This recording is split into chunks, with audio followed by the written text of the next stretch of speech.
பக்தி இலக்கியம் ஆன்மீக பணிக்கு மட்டுமா அடித்தளமிட்டது? திருப்புகழ் வழியே இந்த மண்ணில் தமிழ் பணியும் தேசப்பணியும் நடந்திருக்கிறது. எந்தை வருக ரகுநாயக வருக, மைந்த வருக மகனே இனி வருக, எண்கண் வருக எனது ஆருயிர் வருக அபிராமா,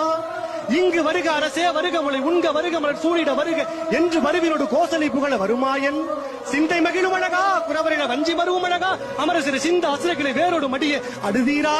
என்று திருச்செந்தூர் திருப்புகழை பாட கேட்ட வங்காளத்தை தாய்மொழியாக கொண்ட சுனில்குமார் சாட்டர்ஜி தன் பெயரையே நன்னெறி முருகன் என்று மாற்றிக்கொண்டார் என்றால், தமிழ் தெரியாத வங்காளியை கூட தமிழ் கற்க வைத்து நம் பங்காளியாக்கிய பெருமை திருப்புகழையே சேரும். 1917களில்